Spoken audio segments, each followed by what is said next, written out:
আমার পালিত বাবার বাড়ি থেকে আমার পালিত বাবা আমার জন্য আম পাঠিয়েছে, লিচু পাঠিয়েছে, কত কত কিছু পাঠিয়েছে। আমার পালিত বাবা আমার কথা কত ভাববে নাই কেন বলুন? কারণ আমি আমার পালিত বাবাকে যেই হারে ঘুষ দিই, তো সেই হারে সে আমার কথা না ভেবে উপায় আছে, সে কোথায় যাবে? সে তো আমার ঘুষের টাকাতেই চলে। আমি তাকে ভুংচুং 420 কিছু দিই, তার জন্যই তো সে আমাকে এত ভালোবাসে। অথচ এই হারামজাদা কিন্তু অতীতে ওর যে বাপ মইরা গেছে, ওর ওই বাপের কাছে আমার নামে বদনাম করছিল। ঠিক আছে, আপনারা সবাই আজকের ভিডিওটা দেখবেন। আজকে উড়াধুরা কথা হবে, কোনো ছাড় দেওয়া হবে না। সুতরাং চ্যানেলটাকে সাবস্ক্রাইব করে ভিডিওতে একটা লাইক দিয়ে ভিডিওটা দেখা শুরু করে দেন। আসসালামু আলাইকুম। তো আপনার নানি সে তার জারজ মেয়ের বাড়িতে গেছে। তো বাড়িতে যাওয়ার আগে সে এরকম ড্রেস, মানে এরকম শাড়ি টুড়ি নিয়ে গেল। আমি তো মনে করছি যে শোরুম উদ্বোধন করতে যায় নাই, আমি মনে করছি যে হেনি হাঙ্গা বইতে যাইতাছে। না, এই সমস্ত যেই মহিলার পাঁচ হাঙ্গা, হে মহিলা আরেক হাঙ্গা বইতে সমস্যা করে আমি এটা মনে কইরা তো বাপ্পি যে শাড়িটা দেখাইছে না, মনে করছি গো এটা মনে হয় যে এইবার হয় আসিফের কাছে বিয়া হইব, নাহলে আসিফের বাপের কাছে, আর নাহলে যে সাকিবের বাপের দ্বারা বিয়া বহনের লেগে এই শাড়িটা নিছে। না, ওগো তো আবার এত একটু ভালো মানের শাড়ি কেনার যোগ্যতা নাই। আমি এবার এটা মনে করছিলাম, পরে শুনি যে না, যে ওই তানজিলা কইতাছে যে হ্যাঁ শোরুম উদ্বোধন করবো, হের লিগে জায়গা আছে। বুঝছনি ব্যাপারটা? আমি তো ডাইরেক্ট জায়গাতেই কট হয়েছি এই কারণে যে বাপ্পি যেরকম ভাবে করে তিশারে বলল যে কইও না একটা সেরপ্রাইজ ব্লগ এটা বইল না কালকেই কবানি। ঠিক আছে, তো এই বিষয়টা তো জানি যে 1 তারিখে তানজিলার বটকা জামাই শোরুম উদ্বোধন করব। তো এইটার জন্যই প্রিপারেশন নিছে হয়তো। তো বাপ্পি যেরকম কইরা কইছে বা বাপ্পি যেরকমভাবে উপস্থাপন করলো যে কইও না, আমি মনে করছি কি যে তিশার মনে হয় হাঙ্গা হইব বাপ্পির তানজিলার শ্বশুরের সাথে বা তানজিলা চাচা শ্বশুরের সাথে বা ইয়ার সাথে, ওই যে নাম জানি কি, আসিফের সাথে। আমি এবার এইটা মনে করছিলাম, সত্যি কথা যেটা। পরে দেখি কি যে না, কাহিনী তো এই যে এইটা যখন তানজিলা একটা ভিডিও দিল, একটা রিলস ভিডিও দিল, তখনকার গিয়ে এই জিনিসটা টের পাইছি। এর আগে বুঝছিলাম যে ওই যে শাড়ি চুড়ি নিছে, গয়নাগাটি নিছে। তা আমি তো এর জন্য এটা তো যে কেউই তো মনে করবো যে মানে কেউ তো আর বিয়ে বাড়ি গেলে এরকম শাড়ি চুড়ি দামি মানে ভালো শাড়ি চুড়ি নিয়ে যায় না।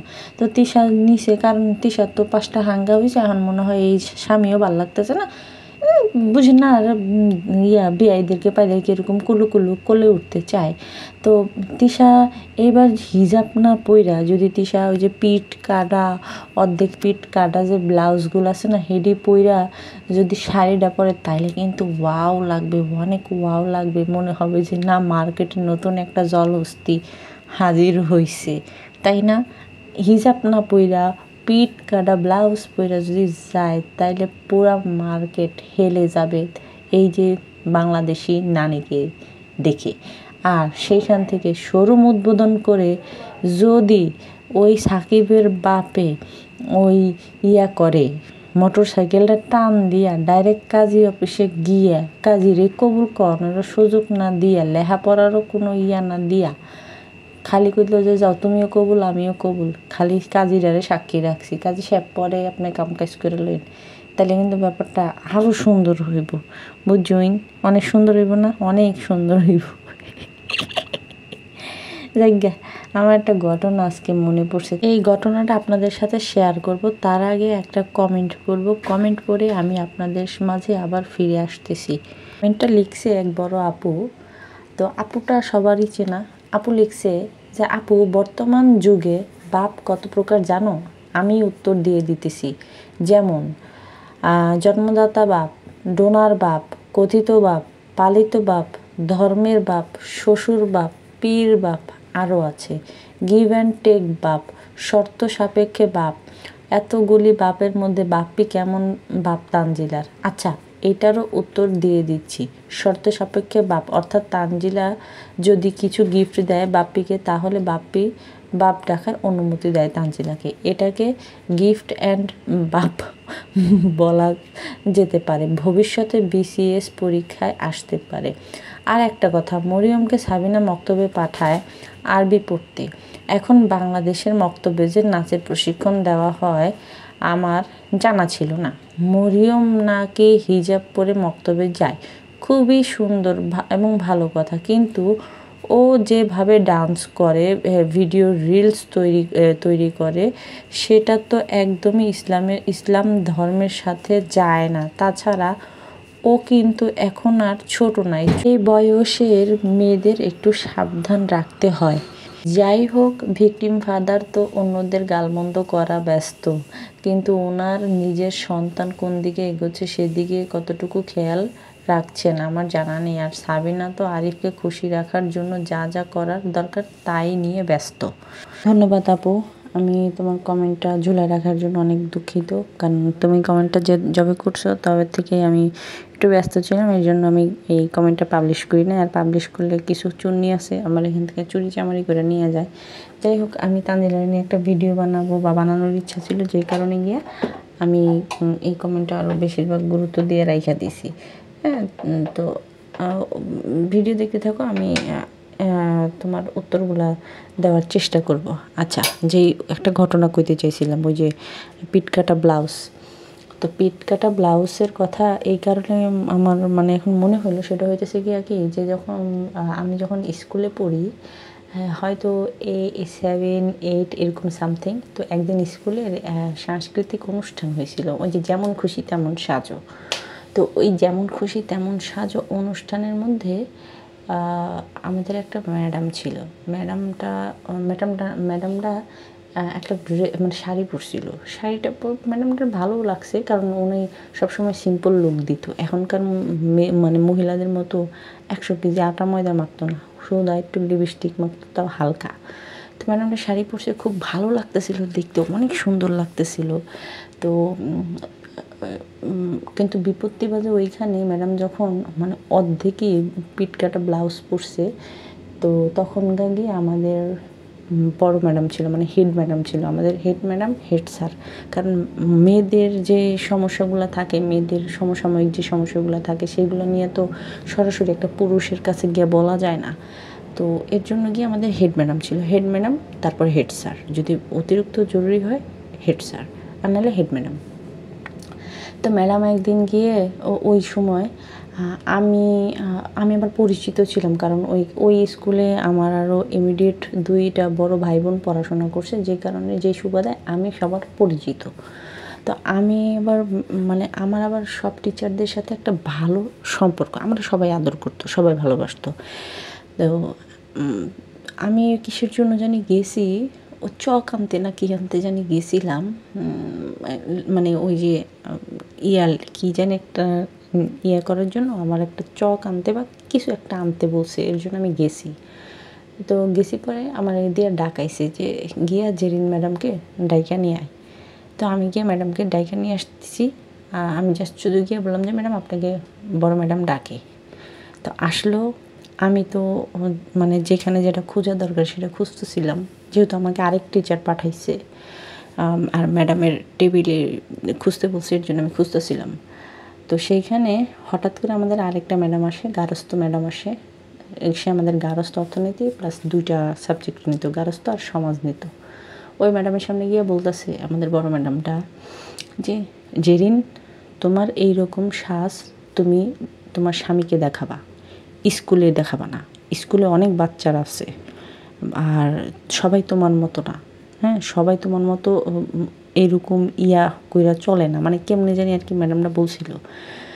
তো যে বলতেছিল সে কিন্তু আমাদের আবার ইংলিশ টিচার, কী জানি বলে, ফার্স্ট পেপার সেকেন্ড পেপারের ইংলিশ টিচার ছিল। আর যাকে বলতেছিল সে হচ্ছে গিয়ে কি আমাদের যে আমাদের নিচের যে থাকে না যে 3, 4, 5 এরকম ক্লাস নিত উনি, আর নিলে 9-এর ক্লাস নিত, এরকম নিত। তো ম্যাডামরা যখন এই কথা বলছে, ম্যাডামরা আসলে একটু লজ্জাই পাইছে। কিন্তু লজ্জা পেলে হবে কি, ম্যাডামটা বড় ম্যাডাম যে ওনাকে এই কথাটা বলছে, এই কথাটা বলার জন্য এক হিসেবে ভালো হয়েছে যে এই যে যেরকমভাবে পরপুরুষের সামনে পিঠ কাটা ব্লাউজ পইরা মানুষের সামনে হাইটা হাইটা বেড়াতেছিল, সেখানে অনেক ছেলে মেয়ে ছিল, যেহেতু সাংস্কৃতিক অনুষ্ঠান আর গিয়ে মানে ছেলে মেয়ে উভয়ই ছিল। আর এমনি অন্যান্য সময় ক্লাসের সময় দেখা গেছে যে ছেলে মেয়ে আলাদা শিফটে, মেয়েরা ছিল মর্নিং শিফটে আর ছেলেরা ছিল ডে শিফটে। যেহেতু সাংস্কৃতিক অনুষ্ঠান, তো সব স্যার ম্যাডাম এক হয়েছে, তো সেইখানে একটা মহিলা যদি এরকম কাপড়, আর আপনারা কি মনে করেন যে ব্লাউজ অর্ধেক নাই, পিঠ অর্ধেক বের করা, তো এর জন্য বড় ম্যাডাম ডাইকা এরকম অপমান করছে, ঠিক আছে। তো এটাই হচ্ছে কি একটা শিক্ষা। হ্যাঁ, বড় ম্যাডাম সারাদিন ওই হিজাব টিজাব পরা থাকতো, মানে একটু হুজুর টাইপের ছিল। ওনার ছেলে মৌলানা ছিল, ওনার ছেলের বউ মানে সেরকম মৌলানার বউ, যেহেতু মৌলানাই হবে বাসায়। আমি যতদিন ওনার বাসায় গিয়েছি ততদিন দেখি না ছেলের বউ একবারও সামনে আসছে। ওই যে আমি শুধু চাইতাম, ওনার একটা নাতি ছিল, ওই নাতিটার লোভে লোভে যাইতাম। আর ওনার কাছে প্রাইভেট যেহেতু পড়তাম, তো দেখা গেছে যে বন্ধের দিনও তার বাসায় যেয়ে বসে থাকতাম, ওই যে ওই বাচ্চাটার জন্যই। তো ম্যাডাম একদিন আমাকে বলতেছিল যে শোন, অন্যায় যদি শুরু থেকে না প্রতিবাদ করা হয়, তাহলে সেই অন্যায়টা বাড়তে বাড়তে বাড়তে বাড়তে একদিন এমন পর্যায়ে বাইরে যায়, তখনকার গিয়ে তুই প্রতিবাদ করলেও কিন্তু সারাদিন সেটা কোনো কাজ নেবে না। অন্যায় ছোট থেকেই যদি তুই প্রতিবাদ করতে থাকিস, তাহলে সেটা আর বাড়ার সম্ভাবনা থাকে না, ঠিক আছে। আমি যে ওই দিন মানে ওই ম্যাডামের কথা বলতেছিল যে আমি যে ওই দিন জেরিনকে এই কথা বলছি, এরপর থেকে জেরিন কি আর অন্য কোনো কাপড় পরে আসছে? আমি বলি না ম্যাডাম, আসে নাই। কী পরে আসছে? 3 পিস পরে আসছে। তাহলে এখন বুঝ যে এতগুলা তোদের সামনে বা অন্য ম্যাডামের সামনে কেন বলছি আমি, যাতে ও একটা লজ্জা পায়, লজ্জা পাওয়ার পরে যাতে আর এই কাজটা না করে, ঠিক আছে। আমি লজ্জা দেওয়ার জন্যই ডাকছি, বুঝছেন? তো এই হচ্ছে কথা। আর এই ঘটনাটা আমি কেন কইলাম, আমি গসিপ কুইন বিডিতে একটা ভিডিও দিছি, সেই ভিডিওর মধ্যে আমাকে একজনে এসে কমেন্ট করতেছে আমি প্রচুর বেয়াদব, কারণ আমি এই সমস্ত বিষয় নিয়ে কথা বলি, এর জন্য আমি অনেক বেয়াদব হয়ে গেছি। আরেকজনে বলতেছে যে মারা গেছে, সেই মারা যাওয়া মহিলার নিয়ে আমি কথা বলতেছি। আচ্ছা, মারা যাওয়া মানুষকে নিয়ে যে আমি কথা বলতেছি বা আমি কথা বলছি, তাতে তার একদম পাপ হয়ে গেল, সে কবর আযাব পাইল, তার ছেলে মেয়ে, তার পেটের ছেলে মেয়ে যে এই ধরনের কাজকামগুলা করতেছে, তার মাকে যে বেচতেছে, খাইতেছে প্রত্যেক দিন, এইটা কি কারো চোখে বাজে নাই? আর সেইখানে ওই মহিলাকে তরমুজ খাইতে দেয় না, সেইটা নিয়ে আমি একটা প্রতিবাদমূলক ভিডিও বানাইছি। সেইখানে এত এত কথা কিসের হবে, বুঝতে পারছেন? তো এর জন্য আমি কই যে আমাকে আবার সামনাসামনি মানে ফেস করে ভিডিও বানাইতে কইছে, ঠিক আছে। তো এটাই হচ্ছে গিয়ে কথা, ওই যে প্রতিবাদ যদি না করা হয়, তাহলে ছোট ছোট প্রতিবাদগুলা বড় হইলে তখনকার গিয়ে আপনার দমায় রাখতে পারবেন না। তো এটাই হচ্ছে কথা। এই যে এখন আমি বলি, এই যে ভিকটিম ফাদারের কথা যে আপুটা বললো, তো ইনি যদি মনে করেন শুরু থেকে চলে আসতো, তাইলে হয়তো গিয়া কি এই নোংরাদেরকে না মানুষ এত ভালোবাসতো না, বা ভালোবাসা তো দূরের কথা, যাই হোক, এদের এত ভিউজ হইতো না, এরা পইরা যেত গা। কিন্তু ইনি যখন আসছে, তখনকার গিয়ে আসলে সব কিছু মানে শেষ হয়ে গেছে। আসলে উনি হয়তো আসতে চায় নাই, ওই যে বোন কেন স্বামী হাঁটা যখন বানাইছে তখন গিয়ে আসছে। যাই হোক, এটা ওনার ব্যাপার, আমরা এখানে আরও ভিডিও মানে আরও কথা আছে আমার। তো এখন যেটা হইতেছে গিয়া, আপু যে তানজিলার এই কথাগুলো বলছে যে হ্যাঁ বাপ মানে গিফটের বদলে বাপ, আপুটা একদম ঠিক কথাই কইছে। এই যে বাপ্পি যে এখন এত বড় মেয়ে করতেছে, বড় মেয়ের বাচ্চারে যে স্বীকৃতি দিবে, এর জন্য যে বাপ্পি মোটা অঙ্কের কোনো কিছু নিবে না, এর গ্যারান্টি কি? এর কোনো গ্যারান্টি আছে? এর কোনো গ্যারান্টিই নেই। বাপ্পি শুধু কোনো কিছু করে না। আপনারা একটা জিনিস দেখেন তো, বাপ্পির বাড়িতে তানজিলা থাকা সত্ত্বে বাপ্পি কোন দিন গাছের থেকে আম পাইরা আইনা তারপরে গিয়া তানজিলারে খাওয়াইছে? দেখছেন? কখনো দেখেন নাই। তারপরে লিচু, যে কোনো একটা খাবার একবেলা খাওয়াইলে বাপ্পি দ্বিতীয় বেলায় আর দিতে চায় না। সেখানে বাপ্পি তানজিলারে দফায় দফায় লিচু পাঠাইতেছে, দফায় লিচু পাঠাই দেয় যে যাও গাছেরটা নিয়ে যাও। কেন? কিসের জন্য করতেছে বলেন? বাপ্পির মতো মানুষ যে কিনা নিজে মানুষের বাড়িতে খায়া বেড়ায়, সে গিয়ে ওই যে ইলিশ মাছ বলে কিনা পাঠাইছে। একটা মিথ্যা কথা, এই ইলিশ মাছ পদ্মার চর থেকে পাঠানো হয়েছে। সেই ইলিশ মাছ তানজিলার বাড়িতে দেওয়া হয়েছে। আর এই ইলিশ মাছ তানজিলা ওর মারে দিয়া মরিয়মের মার কাছ থেকে মানে সাবিনারে দিয়া কিনাইছে। কিনে সেই ইলিশ মাছ কুরিয়ারে কইরা পাঠাই দেওয়া হয়েছে। হ্যাঁ, এই যে নিশি যখন আইছে না, নিশি আসার 2 দিন পরে পরের দিনকে মনে হয় সাবিনা একটা ভিডিও দিছে। সেই ভিডিওর মধ্যে বলছে যে বড় বোনে মাছ কিনতে কইছে, বড় দেখে মাছ কিনতে কইছে। এই মাছ সেই মাছ, এই মাছ যে দিছে এই মাছ সেই মাছ। নাহলে বাপ্পির মতো বেডা যে কিনা মানুষের মানে কইতে হয় মানুষের এটা হেঁটে 4টা বেড়ায়, সেই বাপ্পি এত বড় মাছ দিছে এরে ওরে দিতে দিবে, এটা কি মানে বিশ্বাসযোগ্য? আর বাপ্পি এখন হঠাৎ করে বড় মেয়ে বড় মেয়ে বড় মেয়ে বড় মেয়ে বড় মেয়ে যে করতেছে, বড় মেয়েরে তো একদিনের জন্য নিজের কাছে আইনে রাখে নাই। একটা জিনিস বুঝেন, আমি আপনাদেরকে বলি, হ্যাঁ ঠিক আছে, মেয়েরে যেখানে তানজিলা যেখানে ডাক্তার দেখাইতেছে সেখানেই সব কিছু হবে, আমি মানলাম। তানজিলা যখন প্রথম বা দ্বিতীয়বার বা যখনই চেক আপ করাইছে, চেক আপ করাইয়া তারপরে কি বাড়িতে আসতে পারে নাই বা বাপ্পি কি বলতে পারে নাই যে এই মাসের চেক আপ করা তুই এই বাসায় চলে আসিস, পরবর্তী চেক আপের সময় তুই আবার চলে যাস? থাকে নাই একটা কথা। তানজিলার কথা অনুযায়ী তানজিলা নিজে কইছে যে আমি 1 মাস 1.5 মাস পর পর চেক আপ করাই। আর হ্যাঁ সত্যি কথাই, যেটা প্রথম 1-2 মাসে চেক আপ করায়, তারপরে গিয়ে বলে যে 3 মাসের সময় আসেন বা 3.5 মাসের সময় আসেন। 3.5 মাসের পরে গিয়ে আবার বলে কি যে এখন আর মাসে মাসে আসতে হবে না, 1-1.5 মাস পরে পরে আসেন। এরকমভাবে দেয় যদি ক্রিটিক্যাল কোনো অবস্থা বা কোনো সিচুয়েশন না থাকে বা কোনো ঝামেলা না থাকে। এর জন্য এটাই বলে ডাক্তাররা, ভালো ডাক্তারের আন্ডারে পড়লে এটাই বলে। তো সেইখানে বাপ্পি কি পারে নাই তার মেয়ের 1 মাস নিয়ে কাছে রাখতে? তার মেয়েই না, রাখবে কি সেখানে? বাপ্পি হচ্ছে কি ওই যে আপুটা যে বলছে যে গিফট অ্যান্ড বাপ, সেটাই। এই যে বাপ্পি যে এখন যে মেয়ে নাতি হবে, এই হবে সেই হবে বলে যে ফুরফুরা, বাপ্পি কয়দিন রাখে হেডা খালি দেখমুনি যে বাপ্পি কয়দিন রাখে, কয়দিন পাবনাতে থাকতে পারে, এটা দেখার বিষয়। বাপ্পি এরকম মানুষ না। 1 সপ্তাহের বেশি তানজিলার কোনো দিন ওই জায়গায় স্থান হয় নাই আর হবেও না। তানজিলা যখন নাজমা বেগম বাইচা ছিল তখনও তানজিলা ঘরের মধ্যে শুয়ে বসে থাকতে পারে নাই, ওই নাজমা বেগমের সাথে টুটু টুটু টুটু টুটু করে বেড়াইতে হয়েছে। দেখেন নাজমা বেগম ময়রা কিন্তু ওগো কপালই খুলছে। কেন কপাল খুলছে? কপাল খুলছে এই কারণে যে যেই তানজিলা একসময় বলছে যে দাদি লিচু চুরি করে খায়, দাদি দেখলে বকা দিবে, সেই তানজিলা এখন ঝোঁকায় লিচু পাইতেছে। তাহলে এটা তাগো কপাল খোলা না? তাকে তো কপাল পুরা রাজকপাল হয়ে গেছে গা, পুরা রাজকপাল। গাছের আম বুইনে পায় না, বুইনে খাইতে পারে না, সেইখানে গিয়া ওই পালিত জারস, সে জারসটা আম খাইতেছে। আবার কয় আমার বাবা আমাদের গাছের আম, তোদের গাছের আম কেমনে হইলো, তোদের গাছের আম কাঁঠাল কেমনে হইলো? তোর কোনো কিছু সেখানে যদি হয় তাহলে তানার তাবিয়ার হবে, তুই তো সেইখানের কেউই না। তাহলে শুধু সেইখানে তোর গাছের আম, তোর গাছের এটা, তোগো গাছের এটা, তোর দাদাই লাগাইছে, ওর দাদাই লাগাইছে, তোর দাদা হইলো কেমনি? তোর দাদা তো তোরে দেখতেও পারে নাই, তোর দাদা তোরে বাড়ির থেকে বের করে দিতে গেছে, তো এটা তোর কেমন দাদা? ওর জন্মের যে ওর যে বাত যে ইয়াটা, ওই যে কী বলে জন্ম সনদ, সেই জন্ম সনদে ওর জন্ম ঠিকানা দেওয়া হইতেছে জাজিরা। তারপরেও আইসি আমার বাপ আমার এটা, তোর বাপ না কয়ে তোর ডাইরেক্ট বাতার বানায় হালা, তাহলে আরও বেশি ভালো হইব।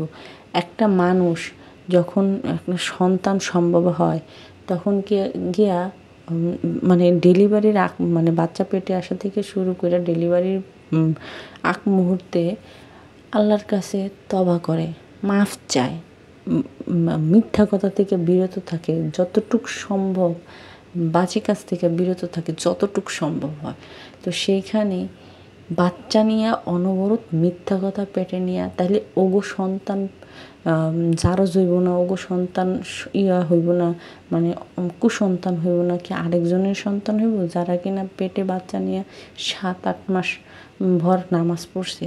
এমনও হয়েছে আমি জাস্ট বলবো না কে, এমনও হয়েছে যে 7.5 মাস থেকে নামাজ পড়া কিন্তু যায় না, চেয়ারের মধ্যে বইসা বালিশ সামনে রাইখা তারপরে নামাজ পড়া লাগছে আল্লাহর ভয়তে। এইটা করতে হয়েছে।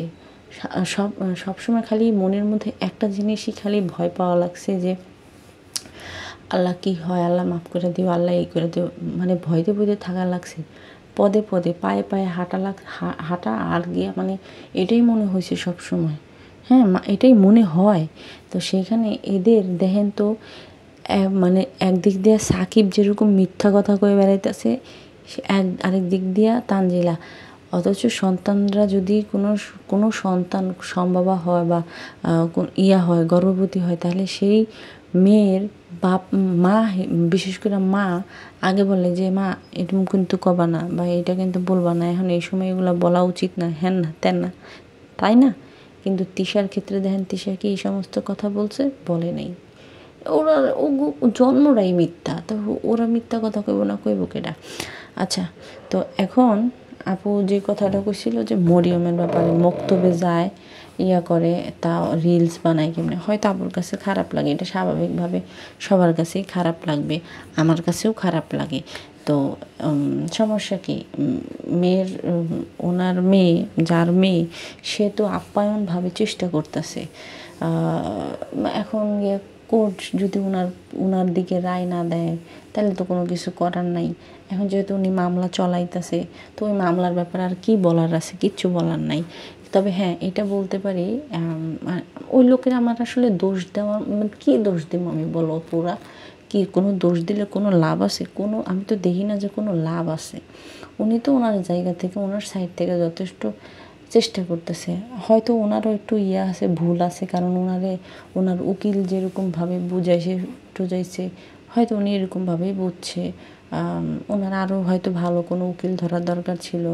উনিও সেদিন শুনলাম যে ওনার উকিলের প্রতি ওনারও কিছু একটা সন্দেহ জাগছে, হইতে পারে, কারণ যে সমস্ত কার্যকলাপ হয়েছে আমরা তো বেশিরভাগ ক্ষেত্রে জানি যে বাদী পক্ষের যে বাদী বা বিবাদী এই পক্ষের উকিলগুলা যারটা তার হয়ে কাজ করে। এখন সাবিনাদের আসলে যেরকম টাকা পয়সা হয়েছে, ওরা চাইলে বাদী বিবাদী দুই দিকেই নিজের, আবার বাদীর এই দিক দিয়ে কিন্তু ওরা কিন্তু উকিল কিনেও নিতে পারে, হাত করেও ফেলতে পারে, এটাতে বলার কিছু নাই। কিন্তু বড় জোর এটা কইতে পারি যে মরিয়মের যদি তেমন কোনো কিছু হয়, তাহলে বাপ্পি তো ফেক, আর উনি তো হচ্ছে আসল, মানে সারিকার বাবা তো হচ্ছে আসল।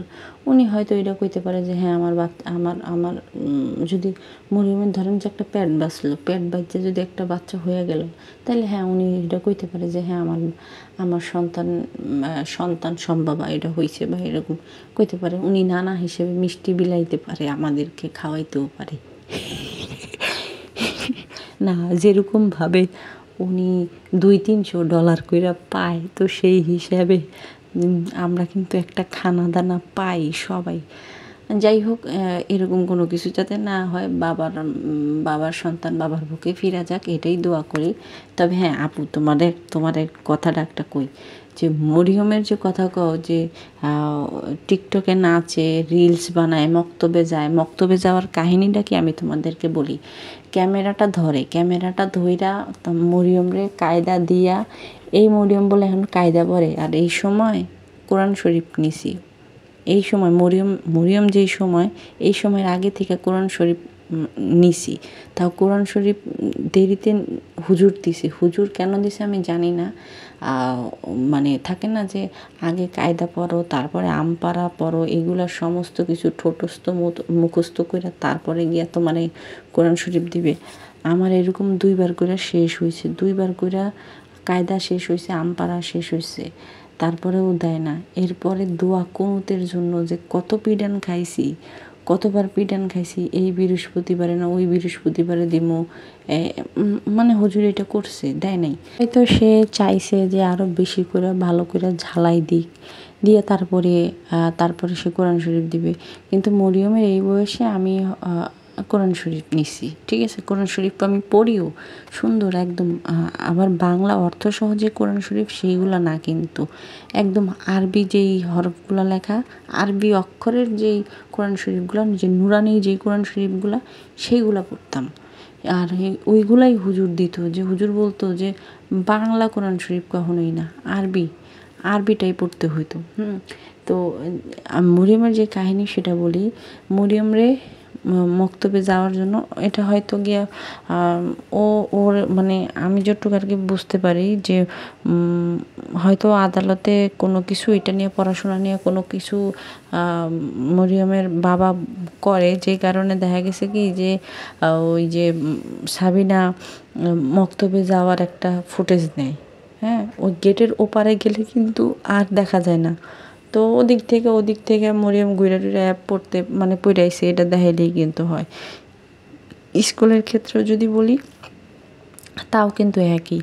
স্কুলে যাওয়ার জন্য পোশাক টোশাক পরায়, তাও বিকাল 5টার দিকে পরায় একটু ফুটেজ নেয়, নিয়ে তারপরে গিয়ে একটু সবাইরে দেখায় যে স্কুল থেকে আইছে, এরকম এটা কিন্তু হয়।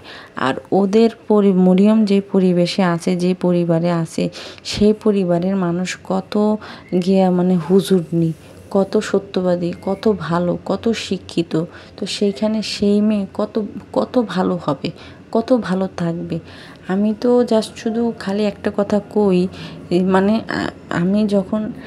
আমি শুনছি কি যে রাতের বেলায় দোয়া কবুল হয় আল্লাহ, আমি এটা পাইছিও, রাতের বেলা দোয়া কবুল হয় বা দোয়া করে শুইলে, আমি এটা কয়েকবার পাইছি। তো মাঝে মধ্যে আমার যখন হঠাৎ করে মনে হয়, তখন শুধু মরিয়মের ব্যাপারে কিন্তু আমি করি না, আমি আবদিয়ার মতো ছোট বাচ্চাটার জন্য আমি মনে মনে দোয়া করি যে আল্লাহ জানি এদেরকে একটু হইলেও হেফাজত করে, কারণ এরা হচ্ছে কি একটা শিশু বাচ্চা, এদের সাথে তো কোনো কিছু না। তারপরেও দেখেন অনেক কিছু ক্ষেত্রে অনেক কথাবার্তা বইলা ফেলি, কারণ এটা বলতে হয়। আজকে দেখেন মরিয়মের যে অবস্থা, মরিয়ম রাব্বির সাথে থাকে। আমাকে আজকে একজনে বলছে, গতকালকেও মানে এটা নিয়ে কয়েকদিন আগে থেকে আমার বলতেছিল যে মরিয়মকে নিয়ে একটা ডলা দিও। তো আমি ডলা দিব, কিন্তু আজকে বলতে গতকালকে আমি তো ভিডিও বানাইতেছি, এটা গিয়া কি বলে 2টা বেজে গেছে রাতের। তো তখন ভিডিও বানাইতে পেরেছি। আমাকে একজনে বলতেছে যে মরিয়মের ওই মিমের মেকআপ বোতলের যে বেবি শাওয়ার করছে, বেবি শাওয়ারের মধ্যে মরিয়মরে যে ড্রেসটা শাড়ি পরাইছে, ওই মরিয়মের কি শাড়ি পরার বয়স? মরিয়মের জন্য না ঈদের ড্রেস কিনছে, বার্থডেতে ড্রেস কিনছে, তো ওই ড্রেস কি মরিয়মরে পরানো উচিত ছিল না? যে ও যেহেতু ছোট বাচ্চা, ওর বয়সটাই আর কত, 11 বছরের একটা বাচ্চা, সেই 11 বছরের বাচ্চাটার শাড়ি পরাইতেছে, মানে বুড়ি বানাইতেছে। মেয়েটার বয়স হয় নাই, তারপরে মেয়েটারে জোর করে পাকাইতেছে, জোর করে দেখাইতে হইব যে আমার মেয়ের বয়স হয়েছে, আমার মেয়ে বড় হয়েছে, আমার মেয়ে নিজেরটা নিজে করতে পারে। এটা হয় উকিলরে দেখানোর জন্য, আর নাইলে কোনো বেকারের বাচ্চা পাইছে, কোনো বেকার সান্ডালের বাচ্চা পাইছে, যেটির কোনো মনে করেন যেটি বাস্তুহারা, যেটির কোনো ঠিক ঠিকানা নাই, সেই ঘরের কোনো মানুষজন পাইছে, যে কারণে মরিয়মরে দেখাইতেছে যে নেও দেখো, দেখা ভাল লাগছে কিনা, সুন্দর লাগছে কিনা, সেটা দেখো। নাইলে কোনো মা, আমি মানে কি বলবো, আমরা তো নিজেরাও চাবো না যে এই 11 বছরের বাচ্চার এরকম একটা মেকআপ করায়া, ভারী একটা মেকআপ করায়া, ভারী হোক, নর্মাল হোক, সিম্পল হোক, যাই হোক, মেকআপ করায়া একটা শাড়ি পরে একটা মহিলা মানুষ সাজাই। আর শাড়িটা পরাইছে কার? মেকআপ বুতুরির শাড়ি পরাইছে। কেন ওরে এই অনুষ্ঠানে ও বাচ্চা, তাহলে ওরে এরকম শাড়ি পরাইতে হবে কেন? ওর এরকম বুড়া মানুষের মতো সাজ দিতে হবে কেন? ওর কি অন্য কোনো সাজ ছিল না? ওর যে বলে নাকি ওর কাপড় চোপড়ের অভাব নাই, আলমারি বলে ঢাসা, তা আলমারি ঠাসা ঠাসা, ঠিক আছে, সেখান থেকে একটা ড্রেস কিনুক। এই যে মধ্যে এই জন্মদিনের মধ্যে যে ড্রেসগুলো কিনছে, সেই ড্রেসগুলো একটা পরাইলো না কেন? ওই যে আমি কইছিলাম না যে সামনে কোরবানি ঈদ, তারপরে গিয়ে এই যেহেতু মামলার রায়টাই হবে, তো এখন গিয়ে সাবিনারে দেখাইতে হবে যে আমার মেয়েকে আমরা সবাই মিলে ভালো রাখছি, হ্যান ত্যান বকর চক্কর 420, এর জন্য গিয়ে এই ড্রেস পরাইছে। আমারে কিছু আপুটা একেবারে কমেন্ট করে আইসা কইছে যে আপু, এই যে মরিয়মকে যে এরকম ওগমতো বুড়ি বানাইছে, মরিয়ম কি আসলেও কি এত বুড়ি? মরিয়মের বয়স হচ্ছে 11, তো সেইখানে মরিয়মরে এইভাবে এইরকম শাড়ি পরাইছে হাতিনুর নিজে পড়ছে, তো সেখানে আবার মেরে পড়াইছে। অথচ আবার কিছুদিন আগে আরিফ হারামজাদা কইছে যে মানে মরিয়ম আর হাতিনুরের শারীরিক মানে হাতিনুরের শারীরিক গঠন যেরকম মরিয়মেরও সেরকম। তো সেইখানে চিন্তা করেন ওখানে কাপড়টা পরাইছে কেন। আজকে হ্যাঁ, আমি গতকালকে একটা গল্প শুনলাম। গল্প হচ্ছে গিয়ে আরজে রাসেলের যে ওই ভূত.com, সেই ভূত.com-এর একটা আপু গল্প লিখছে। তো সেইখানে ওই একটা ভূতের গল্প লিখতে লিখতে সে বলতেছিল যে অতি ভক্তি কোনো কিছুই ভালো না। ওই তাদের ঘরে আসর বসাইতো, সেই ওই জিনের আসর বসাইতো। সেই তখনকার গিয়া সে একদিন একটা সুন্দর একটা শাড়ি মানে ড্রেস পরছে, দুইটা যমজ বোন। তো একটা পরছে গোলাপি সাদা আর উনি পরছে রেড কালার। তো ওই দিনই গিয়া কাহিনী হয়েছে যে আসর বসাইছে, রাতের অন্ধকার, অন্ধকার, লাইট বন্ধ করা। তো তখনকার গিয়ে মানে যেটা হয়েছে আর কি, বুঝে নেন কী হয়েছে ওইখানেই। তো ওই ভক্তি তো যার উপরে আসলে ওই যে আসলে মন্ত্র পড়তো বা ইয়া পড়তো, উনি হয়তো গিয়ে এই কাজটা করছে, মেয়েটার ওই আপুটার সাথে এটা করছে, ঠিক আছে। তো সেইখানে দেখেন ওই আপুটা এই কথাই বললো যে অতি ভক্তি কোনো কিছুই ভালো না, রক্ষক যখন ভক্ষক হয়। তেমনিতে আরিফ যেরকম রক্ষকগিরি দেখাইতেছে, ভক্ষক হইতে কতক্ষণ সময় লাগবে। যে আরিফ মরিয়ম মাহিনুরের প্রতিশোধ নিতে সাবিনার সংসার ভাঙছে, হ্যাঁ। তো সেখানে এই আরিফ মরিয়মের জীবন নষ্ট করবে না, এটার কোন ভ্যালু আছে? আর আরেকটা বিষয় হচ্ছে গিয়া যে এই মরিয়ম আজকে পড়াশোনা করতেছে না, মরিয়মের যে লেখাপড়ার নাই, মরিয়ম যে আজকে এটা সেটা হচ্ছে, মরিয়ম রিলসে নাচতেছে, গান গাইতেছে, হ্যান করতেছে, ত্যান করতেছে। এইগুলা দেখা সাধারণ যে সমস্ত পাবলিকের আফসোস করে কইরা সেরা, তারা মরিয়মের বাবার কাছে গিয়ে বলে যে আপনার মেয়েকে এটা করেন সেটা করেন। ভাই উনি কী করবে?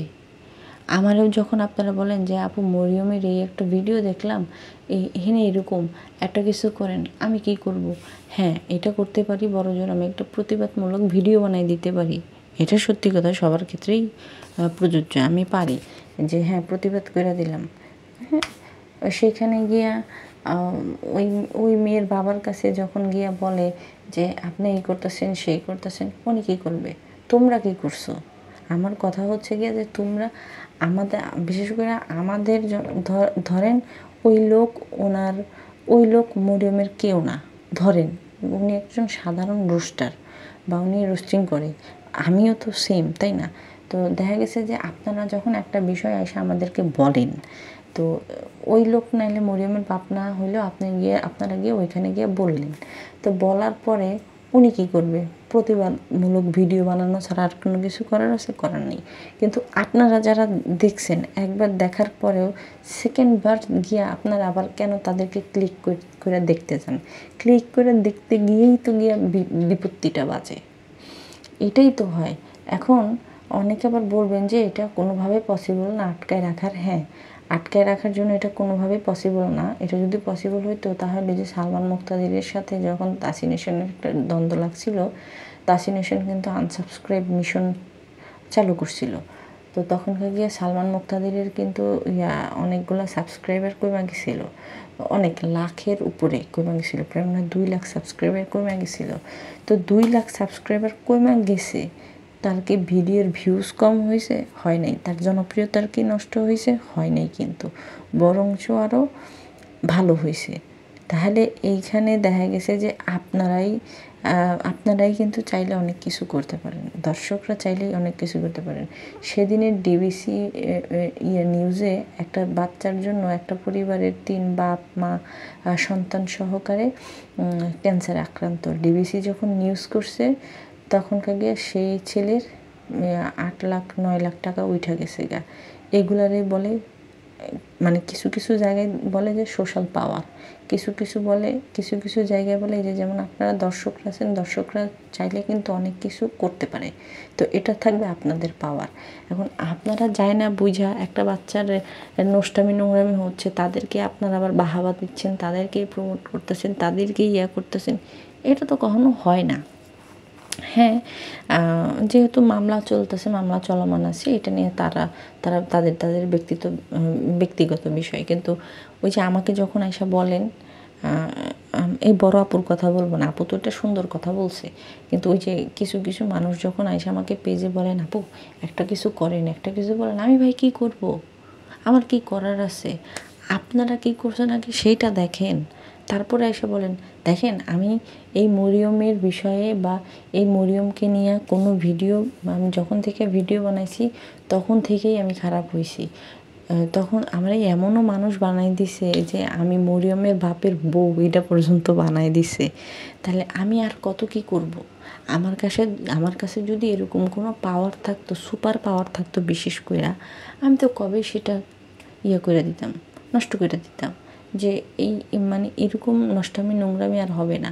আপনারা চিন্তা করেন, দুনিয়া কোথায় চলে গেলে এক লোকে কাবাতে গেছে, হজে গেছে, না জানি উমরা করতে গেছে, সে কাবা শরীফের সামনে দাঁড়ায় কইতাছে যে আল্লাহ, মানে আমাদের দেশে যত যত মানে বউ ব্যবসায়ীরা আছে তাদেরকে আল্লাহ তুমি হেদায়েত দাও, তাদেরকে তুমি হেফাজত করো। তাহলে চিন্তা করেন, এখন আল্লাহর কাবা শরীফের কাছে গিয়ে, আল্লাহর ঘরে গিয়া মানুষ এখন এই সমস্ত কথা বলতেছে। তাহলে আমাদের মানে ইয়েটা কোথায় গিয়ে দাঁড়াইছে, আমাদের সমাজটা কোথায় গিয়ে দাঁড়াইছে। আজকে যদি আমরা সচেতন হইতাম, তাহলে হয়তো গিয়া কি এই ধরনের কোনো কিছু হইতো না, বা আজকে অন্তত পক্ষে এই সমস্ত বিচার নিয়ে আল্লাহর কাছে, আল্লাহর ঘরের সামনে গিয়ে আমাদের দাঁড়াইতে হইতো না।